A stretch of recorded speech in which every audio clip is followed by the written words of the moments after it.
All right. So just a quick little end to the 19th century here, which is where the class ends this year, at least in terms of the AP test. So this is Poger notes, uh, and these are pretty good. Um, this time period, the end of the 19th century, especially in Western Europe, was called La Belle Epoch, which is French for the beautiful era. It's when things on the surface, at least, seemed like they were going wonderfully. It seemed like this was the apex of Western civilization.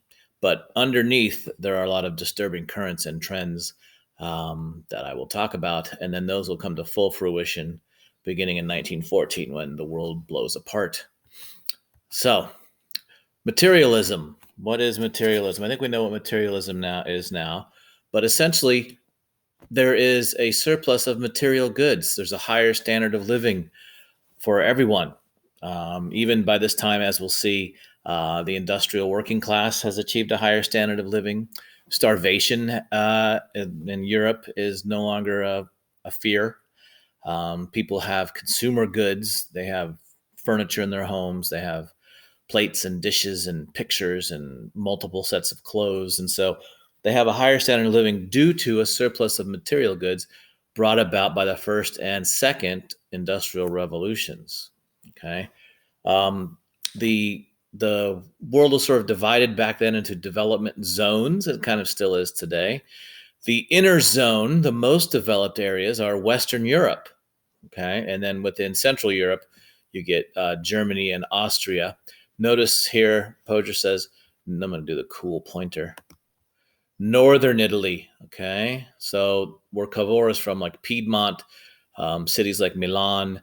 Okay, Northern Italy is very developed. Southern Italy is not, which you saw was a problem in Italian unification. The Low Countries, France, Britain, and of course the United States is also included in this. So this is the inner zone of development. Then there's the outer zone, areas that are um, developing and modernizing, but aren't quite caught up with Western Europe and the United States. And so IRE is short for Ireland, the Iberian Peninsula, so Spain and Portugal, central and southern Italy, and Europe east of Germany are in the outer zone. Okay, that means less developed, but still, 20 years or so, 10 to 20 years behind Western Europe in terms of technology, capital for investment, manufacturing, things like that. And then we get the underdeveloped zone, which is the continents of Africa and Asia, largely because their development's being held back by imperialism, which we talked about before.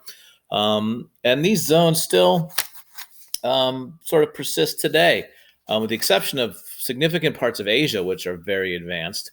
Um, Large areas in Africa and in Asia as well still struggle economically compared to the West for reasons which we'll get to after the test when we talk about decolonization and things like that. But for now, we're at the end of the 19th century in the beautiful age. Okay. So, all of this lack of starvation and increased food production that we've been dealing with since the late 17th century has led to an increase in European population. In fact, this is the biggest percentage of world population that Europe ever will be. Around 1900, 1 in every 4 people was a European. Okay, so Europe had a huge population relative to the rest of the world. This, of course, has changed drastically. One of the biggest problems in modern day Europe is depopulation. The birth rate in Europe is much lower than the death rate. And so European countries are depopulating. So that's a problem that they're experiencing. We get the growth of cities and urban life. Of course, that started first where? That's right, in the Netherlands. That was the first territory in Europe where people in cities outnumbered people in the countryside. But that's going to continue, especially in Britain, the rest of the Low Countries, Germany, Austria. Again, France will still be largely agrarian. So those numbers will be pretty stable in France. So population's growing. One of the big things of an increase in population is it gets crowded and people leave. Okay, so we get out migration, as they call it, or emigration, people leaving Europe to seek generally economic opportunity other places in the world. Okay, this isn't like we've seen in the past where we have, religious persecution and things like that. Generally, this is an economic choice made by Europeans whose nations allow them to freely leave if they want to. Okay, so between the start of the Crimean War and the start of World War II, 60 million people emigrated from Europe and went to primarily other continents. By and large, they came here to the United States. They went to South America and North America, if you add Canada into the U.S. And then we get Australia, New Zealand, a lot of outmigration there. So Europe is growing and growing to the point where Europeans are leaving and settling in new areas, even long after the time of the early colonies. We're also experiencing a second industrial revolution. Okay. Now, the first industrial revolution, remember what was things like textiles, steam power, agricultural techniques. Second industrial revolution is going to change things up.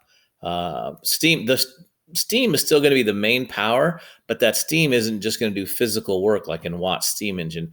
What steam is going to be used to do is generate electricity, and the second industrial revolution is going to be electrically powered. Okay, you're going to start to see cities with electricity. People can have electricity in their homes.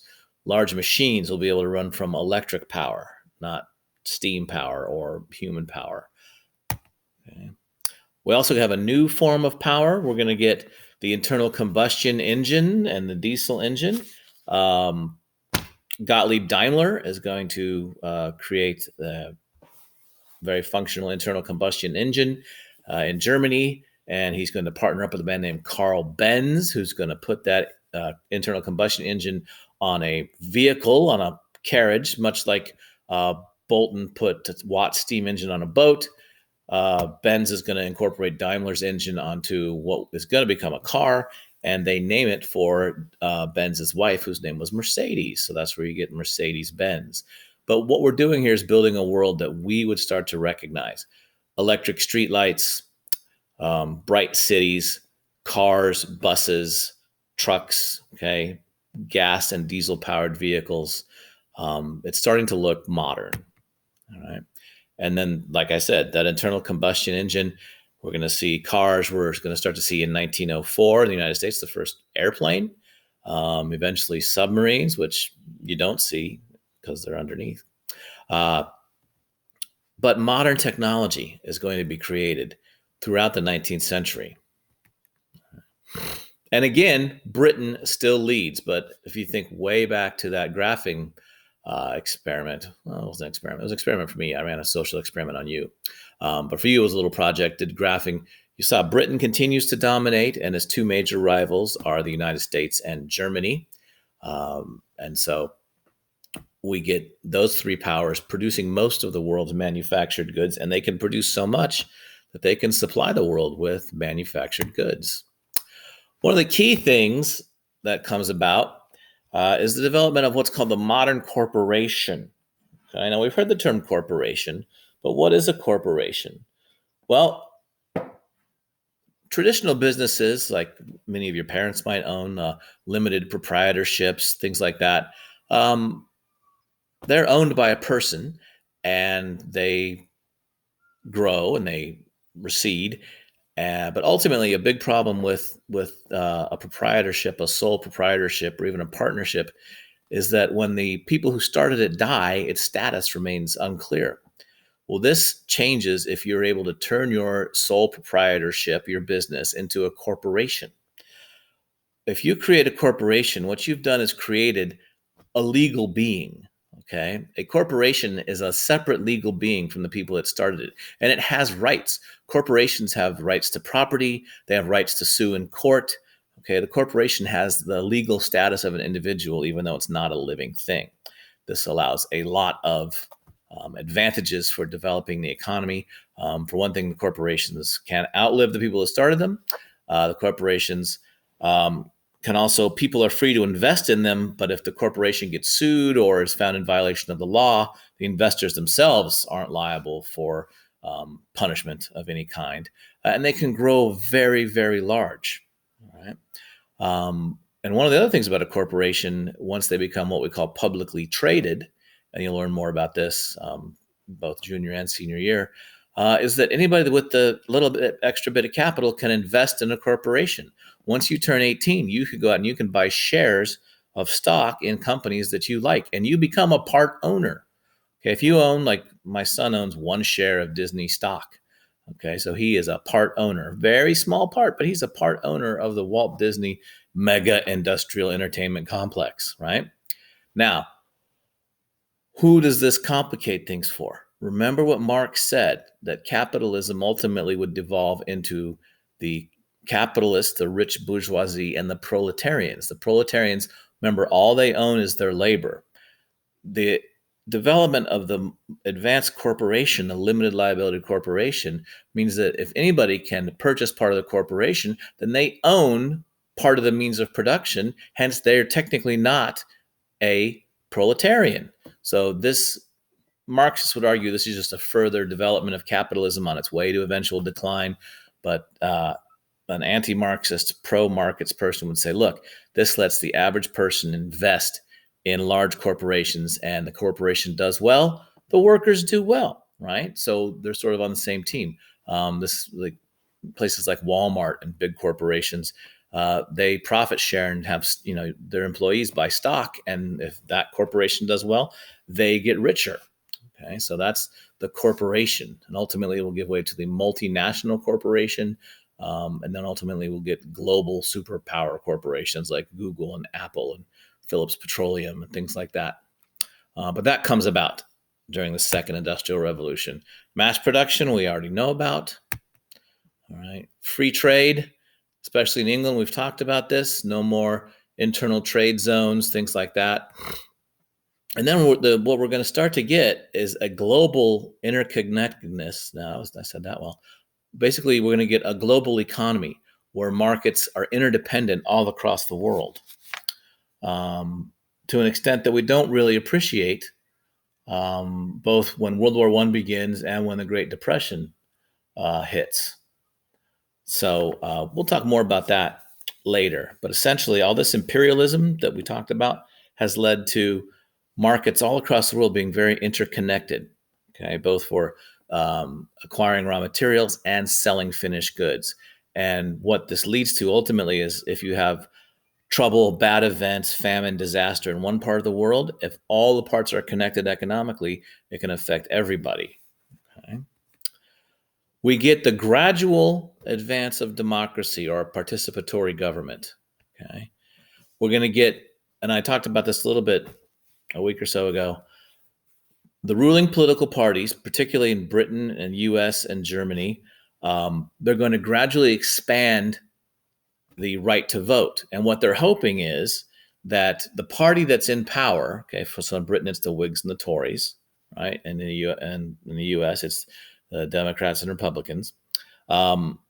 They will bring a new group in and give them the right to vote. And what they hope then is that that group will remember which political party brought them into the process, and they'll vote loyally for that party.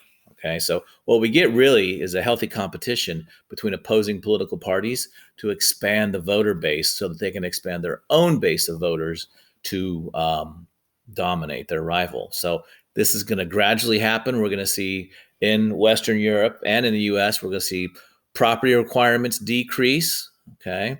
Ultimately, then there'll be no property requirements for voting, and it'll be universal male suffrage. And then ultimately, after the First World War, it will even extend to women. So pretty soon we'll have universal suffrage, and we're going to have something called mass politics develop, which we are still dealing with today. Also, and if you did the Bismarck DBQ, you saw this, the creation of a welfare state. What do we want to avoid? We want to avoid revolution. Okay, we don't want to have what happened in 1848, again in 1871, what's going to happen in 1917 in Russia, almost happens in 1917 in Germany. We don't want these industrial workers who we're more and more dependent upon to rise up and rebel against the system.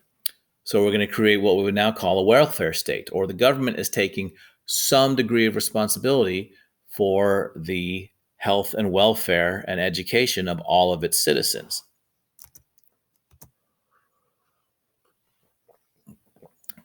sometimes this will take a form of socialism. Okay, you saw the SPD in Germany when you did the Bismarck DBQ.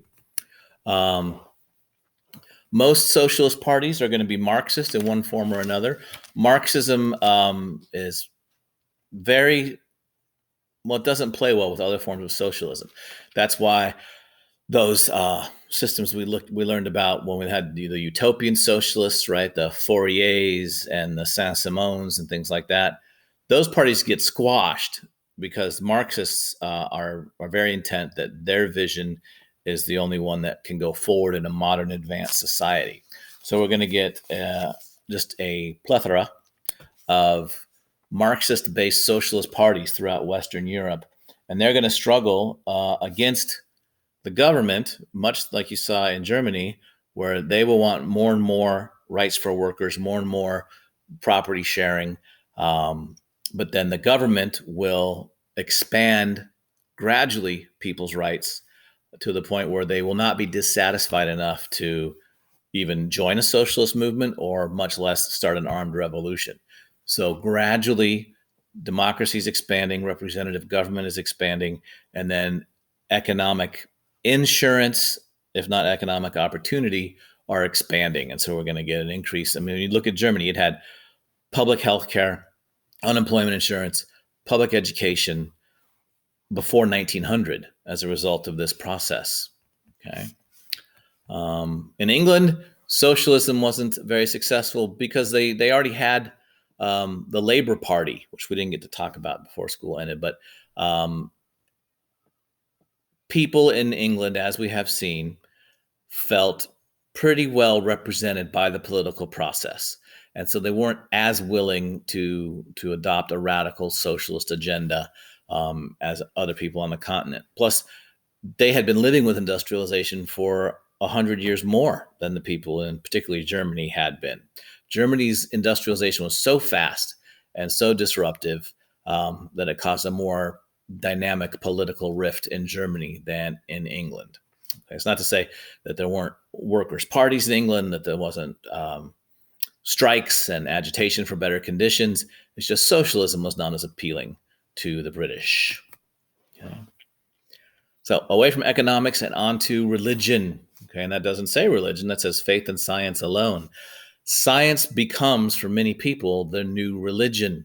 It's what they have faith in to make their lives better, to ease their suffering, to explain their place in the universe. More and more that switches from faith, Christian faith primarily, but also other faiths, to a belief in the power of science to fix everything. All right. And science has a pretty good track record. Okay. By the second industrial revolution, you have excess materials. You're not starving to death because science is applied to agriculture. We're going to have the beginning of the pharmaceutical industry. If you have a pain, you can take an aspirin. Okay. We're going to have medicines and things like that, making people's lives demonstrably better. And people credit that to science. Okay. And you get an increasing pace of change. Okay. Radical new things happen within people's lifetimes. Okay. Within one lifetime, you'll go from things essentially being dark at night to gaslight to electric light to electrification of homes.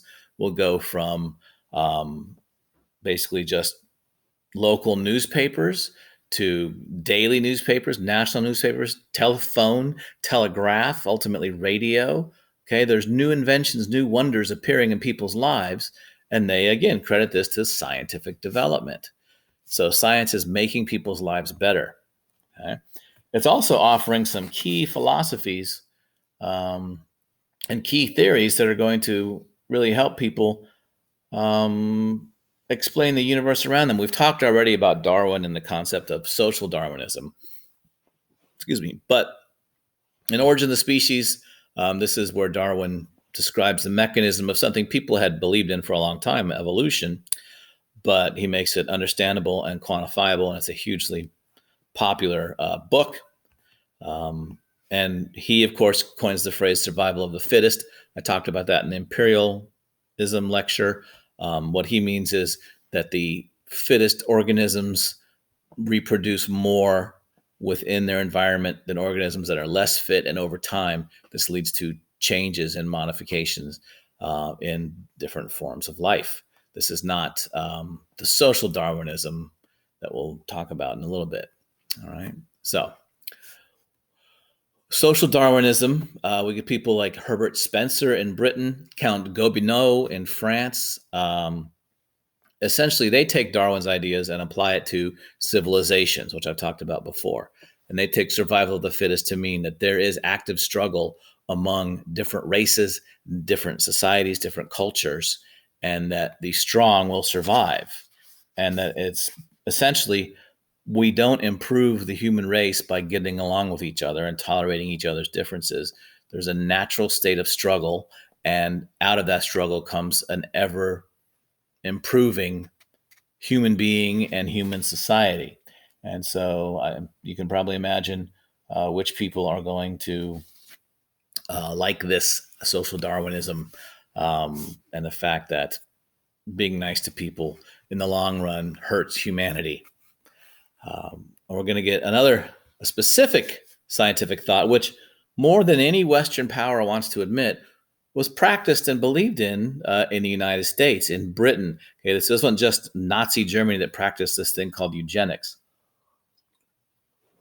And that's this belief that looking forward, if we can take part of what Darwin said, and we can take organisms that we think, and in this case, human organisms, that we think aren't quite the sort that we want a lot more of in the future, and we can keep them from reproducing, we will gradually improve the human race. So what am I actually saying? People that have mental disabilities, people that have congenital diseases, people that have physical deformities, if we can keep them from reproducing, we can get those deformities and those diseases out of the human race. We can breed our way, much like Bakewell did with cattle, right, to a much healthier human organism. And all Western countries practice some form of eugenics, through sterilizing prisoners and undesirables, to all sorts of different things that seem pretty monstrous by today's standards. But the belief was, if we can stop one generation of this disease from reproducing itself, it will be gone. That's not how genetics works. That's not how epidemiology and disease spread and stuff, that's not how it works. But it was something people were willing to try back at the turn of the last century. So social Darwinism gives us eugenics as well as justification for racism and cultural and national struggle, things like that. In a more morally neutral sense of pure science, we're going to get basically the Newtonian universe is going to get upset. Remember, Newton created what we call a unified theory, which it seemed to tie everything together, right? We talked about this a lot. His theory of universal gravitation, the behavior of mass, all of that, his development of the language of that, which was calculus, and the science of that, which was physics, seemed to tie everything together in an understandable model. That's why it was so popular. That's why Voltaire's best-selling work was his translation of Newton for regular people. But by the end of the 19th century and just by the beginning of the 20th century, that Newtonian universe is going to start to show some cracks, and we're going to peer beneath it and see there's a whole bunch of other stuff. We have no idea what's going on. Okay, the most famous of these physicists that upsets the Newtonian universal view is Albert Einstein, with his famous theory of relativity. And he talks about stuff that I still can't get my head around. Basically, that energy and light and all of these things are distinct and they move in unpredictable ways. For example, light moves both as waves, like radio waves, but also as individual particles, like photons. He comes up with the theory of relativity. And the one constant that we had in the Newtonian universe, which was time, Einstein proves that mass affects time as well. Okay, if you are in the vicinity of a massive object like the planet you live on or a black hole, that not only warps space, it also warps time. And so there are no universal constants. So this blows people's minds. All right. We get another, well, a German physicist, Max Planck, and he basically theorizes that inside each atom is essentially a small universe of particles, and we have to learn a tiny universe, and we don't know how these particles are going to behave. Um,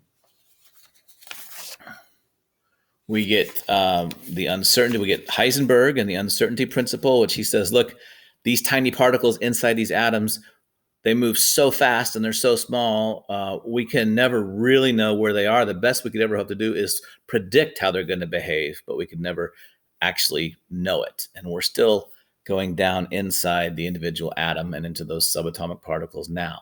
So essentially, the Newtonian view of things has been blown apart, and we're going to get a whole new outlook on things based somewhat on this concept of relativity. If time isn't even absolute, people start to think maybe there are no absolutes. Maybe there is no absolute good, absolute evil. Maybe everything is in some form or another just relative. Okay.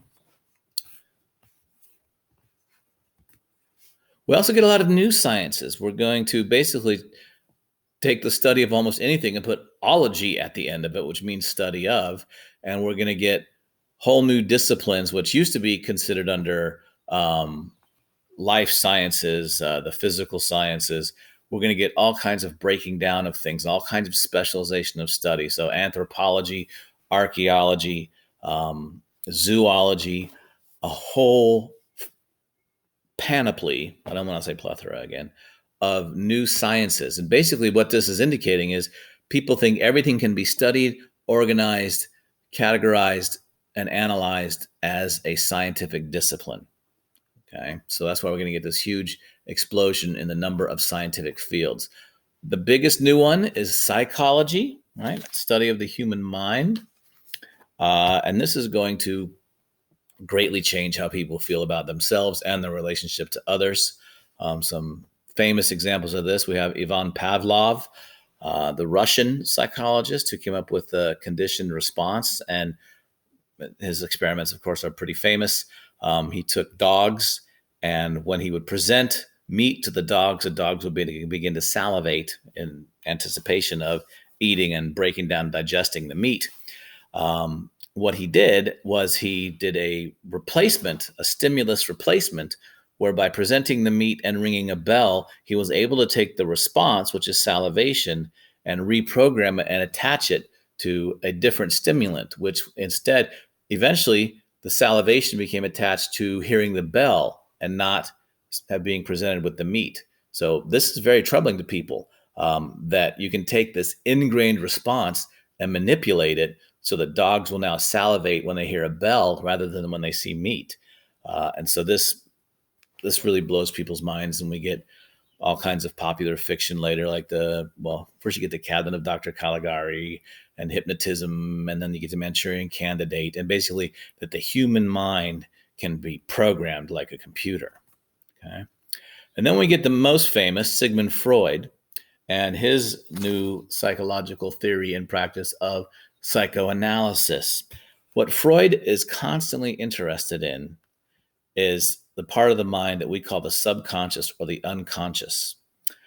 His first widely known work is The Interpretation of Dreams, and he really wants to analyze people's dreams because he feels that when you are literally unconscious, that your unconscious mind is expressing itself, and that we can gain insight into people's problems, their psychoses, their insecurities, by having them make a careful recording and study of their dreams. But what really sets Freud forefront in the sort of cultural awareness of the time is his belief in the structure of the human mind. Okay, he essentially says the human psyche is broken into three parts. There's the id, the ego, and the superego. And the most famous metaphor for this is the iceberg. Okay. And there's these three components. Now, the ego, that's the part of you that you are with in your conscious mind. So the iceberg, most of it is below the surface. So what Freud would say is most of the human psyche is part of the unconscious mind that we're not aware of. And so throughout the day, when we greet our friends and we talk to our parents and we stop at stoplights and do our homework and all of that, say please and thank you, we're operating out of the ego or our conscious mind. Okay? But below that is the id. The id stems from our most basic desires, because Freud is adopting what we've learned from Darwin, and that through evolution, mankind has come up from other beings, other less evolved creatures. And the id represents those less evolved desires, those that animals have. Okay, essentially, you're interested only in fighting, feeding, and fornicating for reproduction. Okay, the id wants three things. Okay, it wants to know if it has to fight, it wants to eat, and it wants to reproduce the organism. Okay, so these are very basic desires that we try to mask with our ego. Bridging over them is the superego. The superego is aware of what's happening both in the ego and in the id, and the superego is trying to strike a balance between your conscious mind and your unconscious mind. If your id is left unchecked, you'll be aggressive, kind of rapey, to be honest. You'll simply lash out to get what you want and not have empathy, sympathy, those type of things we'd like to encourage. And so if your id is overdeveloped, you're an aggressive, violent person who has poor impulse control, and you live to feed your appetites. In some people, the superego, Freud says, can become too developed. And the superego can start to look at the id and be so horrified by what it sees in the id that is making the ego of the person insecure. And they are driven by neuroses and insecurities, fed by the superego, to the point where sometimes the superego looks at the id and says, wow, deep underneath it all, you're such a base, vile, disgusting, violent creature. You should probably kill yourself. And so the ultimate imbalance of superego towards suppressing the id could lead to suicide. It leads to neuroses, all kinds of things like that. Basically, what is changing human perception here is that Freud is saying the bulk of who you think you are, you're not in touch with. The bulk of who you actually are is down here below the surface, and it's not rational. Okay, this is very anti-enlightenment. He's saying the bulk of what makes you up is this base desire that you've inherited through evolution. Okay, and so this impacts people quite a bit, and it's still felt in our culture today. Still in the way we view people, the way we tell stories and things. We talk about people in the subconscious mind impacting what happens in their conscious daily life.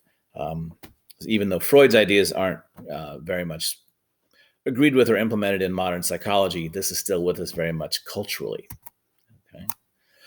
Okay. Philosophy. Okay, now we saw sort of the birth of modern philosophy with Kant and Hume and things like that. Now we're going to get new trends in philosophy. We'll get organized agnosticism. Now, a hardcore agnostic, it's not just that they don't know whether or not there is a God. They believe that no human being can know, because God is unknowable. The true nature of truth is unknowable.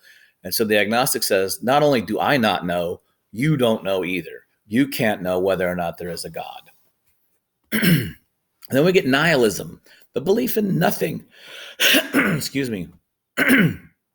Okay, there is no abject good or evil.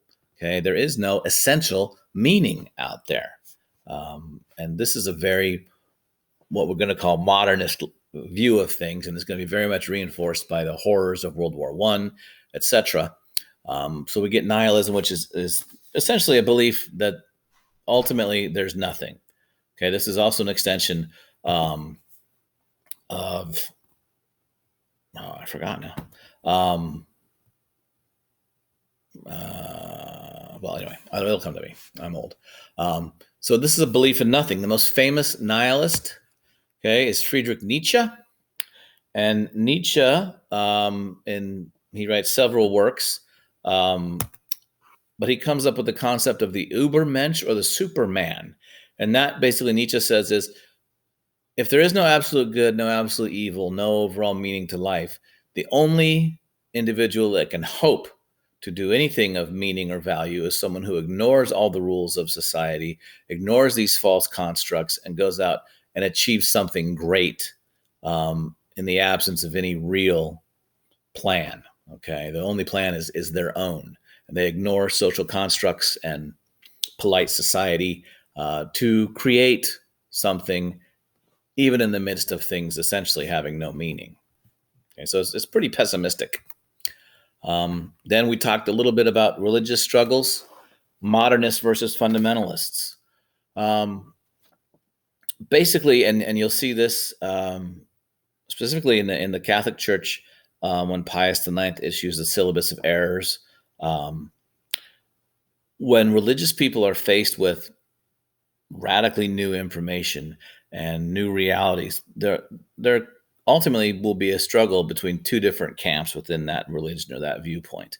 You're going to get modernists who say we need to, in some way, adapt our religion and our universal view to incorporate all of this new information that our ancestors did not have. Then you also get the response to that, which is fundamentalists. And the fundamentalists say, no, this is the time we must even more strongly cling to those ancient values, those ancient beliefs. That's why we have these fundamental beliefs, as we hang on to them in this turbulent time. So you get people who essentially want to hold on even more strongly to the core of their beliefs versus people who want to make some sort of accommodation in their beliefs for new information. And you get this in every faith. Conflict between people who want to somewhat evolve and change the view of their religion versus those who say, no, we must stick with what brought us here this far. And so you get modernism versus fundamentalism. Another ism, which we've seen a lot, but it's changed a little bit now, is a growing anti-Semitism, okay, or hatred and opposition to Jews. Now, we've had Jewish emancipation in Western Europe and Jews moving into more avenues of daily life. And this exposes them to more prejudice. The most famous example is the Dreyfus Affair. And it becomes a huge trial of the century. It shows, this is in France, his name is Alfred Dreyfus.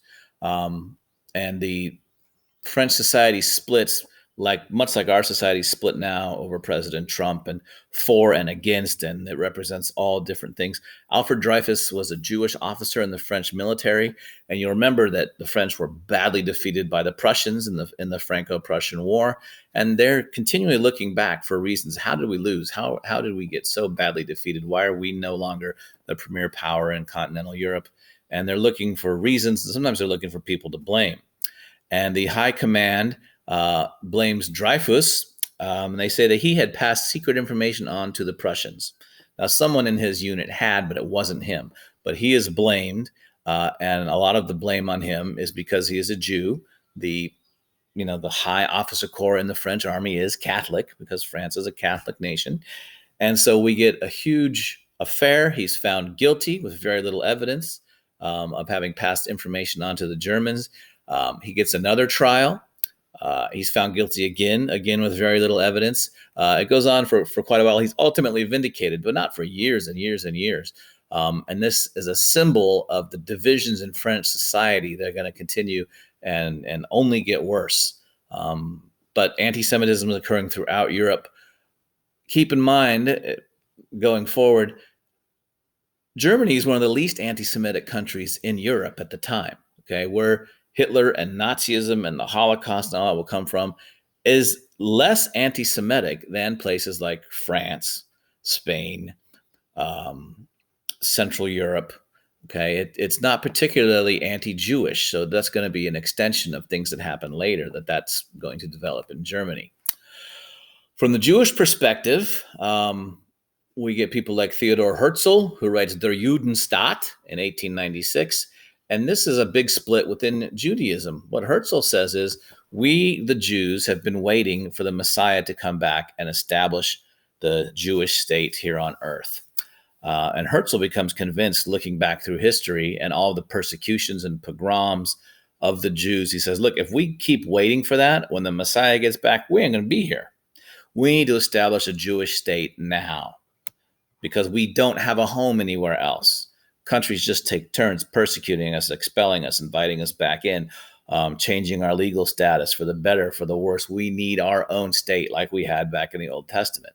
And so those who begin to follow Herzl and believe that the Jews need to create their own state before the Messiah returns, they come to be called Zionists. And modern Zionism starts with Theodor Herzl. And to this day, you have divisions within Judaism. The bulk of Jewish opinion is that, yes, we need Israel. We need that state to exist. In the wake of the Holocaust, a lot more people adopted the Zionist position. But some people, some ultra-conservative Jews also, they say, no, the Messiah is not here yet, so Israel's not Israel yet. And so they don't support the state of Israel. But the majority of Jews do believe in the necessity of a Jewish homeland after all of the horrible experiences that the Jewish people have been through. And then lastly, the last group to get represented, the last group to get rights, which is actually most people on earth, are women. And we've seen by the end of the 19th century, we've seen the vote expanded to men with and without property of all classes. We've seen all sorts of democratization, changes in property rights, all of that, and lagging in all of that are women. Okay. And that's even in the most advanced Western countries like Britain and the US, women don't have the right to vote. And so we're going to get this women's movement in Britain. Emmeline Pankhurst is going to be one of the key leaders in basically getting women the right to vote. And it's not going to happen until after World War II. Until after World War I. And the reinventing of things is going to happen after the Western world almost destroys itself. Women will get the right to vote both in Britain and the US, and then that will follow throughout Western Europe. So that's a still evolving story. And then the new imperialism, we've talked about that last week. But essentially, these advanced industrialized nations, they need, and many of you wrote about this very well, they need markets to sell things and they need raw materials to make things. And so they're going to continue to expand their dominance and their manipulation of places around the world. But to do this, you need a powerful military. And so another new ism is militarism. And almost all the Western nations are going to massively increase their military budgets. We're going to get, by 1914, a lot of very advanced, materially wealthy, but psychologically insecure countries with huge militaries. And that's going to lead to this destruction that has never been seen before in 1914. So hopefully that gives you some idea of, on one level, things are great. We have enough food. We have material goods. We don't have major wars sweeping through the country. We've had essentially a century of peace in Europe, besides the wars of national unification, which were nothing in scope compared to the Napoleonic Wars. So things seem pretty good. And yet, because of these new information, these new consciousness that's happening, people are also insecure. Freud is telling them, well, most of you're not in touch with, and it's not good. You're not going to like what you really are. And then we get the new physics saying, look, everything's relative. There is no absolute binding principle, at least that we have found. You get, modern operant conditioning, as it's called, or what Pavlov is doing, that the human mind can be reprogrammed. We're going to get all sorts of things that are going to create insecurities in people, even when superficially, it seems like they've achieved everything they want. And so Europe is at the pinnacle of its development, and it's going to explode from here and then gradually rebuild itself in a process that's still going on today. Okay, Europe is still recovering from the first 50 years of the 20th century now. So I hope that helped. That's the last bit of information up to 1914. So good luck on the test. Email me with questions, and I'll be posting more updates and things very soon.